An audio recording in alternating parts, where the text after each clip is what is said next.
É curioso pensar que da escova de dentes que você usa ao acordar até a última gota de detergente que enxágua na pia antes de dormir, praticamente tudo saiu de um laboratório ou reator químico. As plantas industriais do século XX uniram o otimismo da Revolução Industrial ao brilho reluzente da química moderna, criando a ilusão de que a engenharia poderia domar qualquer elemento. Mas a engenhosidade humana sempre carrega um preço, e em Bhopal, o preço foi medido em vidas. Nos anos 1970, a Índia começava a erguer a cabeça depois de sucessivas crises políticas, guerras de fronteiras e penúrias alimentares. O governo central, recém-entusiasmado pelo sucesso da Revolução Verde, lançou incentivos fiscais agressivos para atrair multinacionais, enquanto estados como Madhya Pradesh prometiam terrenos baratos e infraestrutura nova em folha. Bhopal, a capital estadual, já ostentava a imponente mesquita Taj-ul-Masjid, lagos cintilantes e ruas que mesclavam bares islâmicos e templos hindus. Faltava ali, porém, aquilo que as autoridades chamavam de espinha dorsal industrial e que a população chamava de simplesmente empregos. Nesse vácuo, surgiu a Union Carbide Corporation, colosso norte-americano que vendia pilhas Eveready, anticongelante, Prestone, plástico por atacado e até mesmo combustível para foguetes. O seu novo produto estrela era o pesticida Sevin, diferente do DDT, que já era amaldiçoado pela ciência ambiental. Sevin prometia exterminar pragas sem deixar um rastro tóxico tão duradouro. Mas fabricar Sevin exigia um intermediário aterrador: isocianato de metila, gás que pode matar com uma única gota. Foi criada então a subsidiária Union Carbide India Limited, conhecida como UCIL, encarregada de erguer uma fábrica capaz de produzir 5.000 toneladas de Sevin por ano e de armazenar em tanques subterrâneos 90 toneladas de MC. O plano incluía 3 barreiras de segurança. Primeiro, o resfriamento permanente para manter o MC líquido a 0 graus. Segundo, um lavador cáustico para neutralizar eventuais emissões. E terceiro, uma torre de flare, que é para queimar qualquer gás fugitivo antes que ele chegasse à atmosfera. Nos relatórios, parecia infalível, mas na prática dependia muito de operadores treinados, manutenção rigorosa e uma cultura de segurança que, infelizmente, na Índia faltava um pouco. Entre 1980 e 1982, o otimismo corporativo cedeu lugar para as planilhas vermelhas. Os agricultores indianos, afetados por monções e por pouco dinheiro, compravam menos pesticidas do que os executivos previram. Com a fábrica operando bem abaixo da capacidade, a ordem vinda dos Estados Unidos foi clara: cortar custos. Em 12 meses, eles conseguiram demitir 35% da força de trabalho, transferir mais 15% para setores aleatórios sem reciclagem técnica, reduzir o treinamento de 6 meses para poucas semanas, desligar o sistema de refrigeração para economizar eletricidade e ainda por cima adiar inspeções de válvulas, sensores e bombas até a situação financeira melhorar. Rapaz, vocês têm noção do quão absurdo é isso, você fazendo uma fábrica com produto nocivo? A chance de dar merda que isso tem? Embora 2 relatórios internos alertassem para o risco de acidente catastrófico, o conselho diretor concluiu que o cenário de pior caso era improvável. Mas como vocês vão ver, o pior cenário aconteceu, e aconteceu com força. No fim de 1984, cerca de 63 toneladas de MC distribuíram-se em 3 tanques, guardados num fosso de concreto.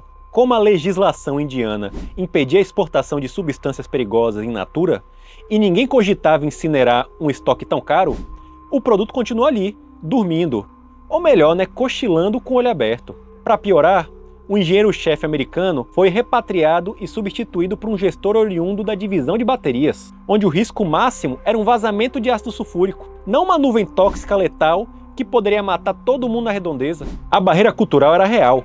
Diagramas e manuais estavam todos em inglês técnico, enquanto a maior parte dos novos operadores falava hindi ou urdu. Em 2 de dezembro de 1984, Bhopal celebrava o festival de Diwali e preparava-se para o Maulid, aniversário do profeta Maomé. Na fábrica, o turno noturno realizava a limpeza rotineira das tubulações com água, procedimento que deveria ser feito usando placas de bloqueio para impedir o retorno ao tanque. Sem supervisão qualificada, o operário achou que as placas eram desnecessárias e abriu as válvulas. Pouco antes da 1 hora, a água encontrou fissuras internas, misturou-se com MC, turvo e com partículas de ferrugem e disparou com uma reação exotérmica. A temperatura dentro do tanque subiu em minuto de 15 graus para 200 graus e a pressão ultrapassou todos os limites dos manômetros. À meia-noite e 40, a válvula de alívio explodiu. Um jato de gás branco azulado, mais pesado que o ar, escalou a torre nativa de Flare, que nem estava acesa, e voou em direção aos bairros e barracos do sudeste. Moradores de Jaiprakash Nagar, bastiões de lata e madeira com menos de 300 metros à planta, acordaram com um cheiro de repolho podre, o olho ardendo e uma tosse irrefreável. Alguns correram, aspirando doses maiores, e outros desmaiaram ali mesmo. Em meia hora, os hospitais da região estavam completamente sobrecarregados e ninguém tinha um antídoto, porque não existe antídoto. Para vocês terem uma noção do quão ruim é um vazamento, no Brasil não pode nem ter indústria perto de casa para não acontecer essas coisas. Você tinha um favelão rodeando uma indústria com gás altamente tóxico. Não tinha como isso dar certo, cara. Às 1h15 da manhã, um trem expresso de Calcutá entrou em Bhopal. O subchefe da estação arrastou-se pela plataforma tossindo e quase morto e implorou ao maquinista para partir sem os passageiros desembarcar. Muitos acreditam que esse gesto salvou centenas de vidas. O subchefe quase foi dado como morto, e só não foi dado porque o médico notou sua pulsação na mesa de necrópsia. Estimar vítimas virou tarefa colossal. Documentos médicos desapareceram, famílias inteiras sumiram, sabe-se que mais de 500 mil de pessoas foi exposta. Números conservadores falam de 3 mil mortos na madrugada e 20 mil mortos ao longo de semanas. Contagens independentes chegaram a 30 mil. Animais, vacas, cães, cabras jaziam pelas ruas, agravando o pavor. Muçulmanos careciam de sepultamento rápido. Cemitérios lotaram em horas. O governo autorizou reabrir túmulos antigos e empilhar corpos. Hindus precisavam de cremações. Toneladas de lenha foram trazidas em caminhões de vilarejos vizinhos. Isso gerou tanto caos que voluntários quase incineraram uma pessoa viva no meio do caos, que foi salva no último segundo. 30 mil pessoas morreram nesse acidente. 30 mil pessoas, velho. 30 mil pessoas é o interior da Bahia aí, que simplesmente sumiu numa noite. E não só isso, 500 mil foram afetadas. Esse 500 mil ficaram cegas. Então você tem aí 500 mil de pessoas com deficiências agora numa cidade, num lugar que não tem infraestrutura. Imagina o caos que não foi isso. O CEO, Warren Anderson, voou de imediato para Bhopal. Prometeu total cooperação, foi preso pela polícia local e liberado sob fiança de $2 mil, o que é nada para uma empresa, e menos de 24 horas depois já estava em Nova York. Nunca mais voltou para a Índia. Até sua morte, ele escapou da extradição graças à proteção diplomática norte-americana. Enquanto isso, o departamento jurídico da UCC alegou sabotagem interna, falou que foi um funcionário descontente que injetou água no tanque, mas não explicou por que o sistema de resfriamento estava desligado, o flare apagado, o lavador sem soda cáustica, e que o estoque de mic estava tão alto em uma planta que oficialmente estava em manutenção. Então, galera, interrompo aqui a transmissão só para lembrar vocês de seguir e se inscrever no canal.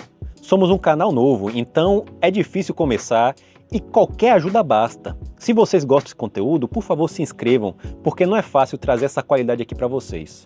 Em 1989, após batalhas judiciais, a UCC concordou em pagar 470 milhões de dólares. Pode até parecer muito, mas se você dividir para 500 mil de vítimas, você vê que a maioria recebeu mais ou menos uns 2 mil dólares.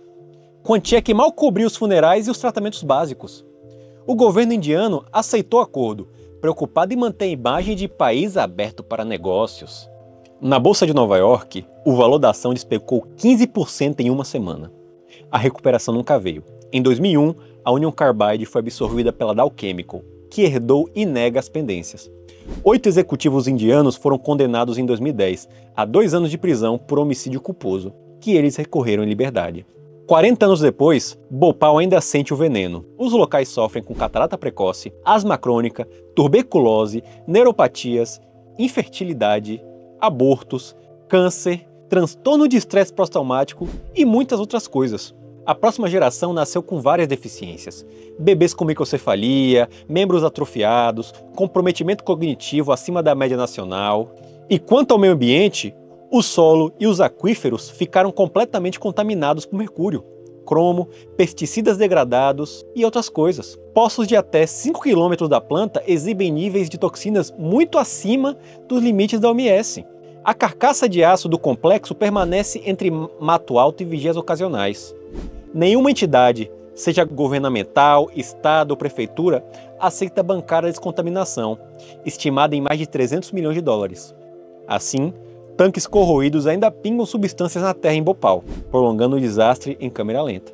O caso impulsionou a Índia a criar o Ministério do Meio Ambiente e promulgar a Lei de Proteção Ambiental em 1986, exigindo planos de emergência, auditorias externas e seguro obrigatório para indústrias de risco maior. Nos Estados Unidos, reforçou-se o programa Right to Know da EPA, obrigando fábricas a informar comunidades sobre químicos armazenados. Mas acidentes subsequentes, em Texas City em 2005, em Taihin em 2015 e Visakhapatnam, desculpa a pronúncia aí para os indianos assistindo, provam que a memória inconstitucional evapora mais rápido do que o MC sob o sol tropical. Especialistas apontam 3 causas raízes replicáveis mundo afora. Desbalancear o risco e o lucro. Quando cortar orçamento é mais fácil do que contestar metas corporativas, a válvula de alívio vira o elo mais fraco, literal e metafórico. Ignorar barreiras culturais. Operar equipamentos complexos em idioma estrangeiro é receita para dar merda. E falhar na governança. Relatórios críticos sem poder de veto tornam-se enfeites de gaveta. ONGs como a Sabravna Trust e Shingari Rehabilitation Center prestam atendimento gratuito, fisioterapia e educação a crianças com deficiências causadas pela exposição. Sobreviventes reúnem-se todos os anos, acendendo velas às portas enferrujadas da fábrica, exigindo limpeza total e pensões vitalícias. Não queremos esmolas, diz Rashida B., ativista que perdeu familiares naquela madrugada. Queremos que reconheçam nossa dor e impeçam que se repita em qualquer outro lugar. Bhopal não venceu a química. Tampouco a química é vilã absoluta. O que arruinou a cidade foi a combinação combustiva de ganância, descuido e arrogância técnica. A tecnologia que produz vacinas, painéis solares ou chips quânticos é a mesma que pode virar uma arma invisível contra comunidades vulneráveis, se não for domada pela ética.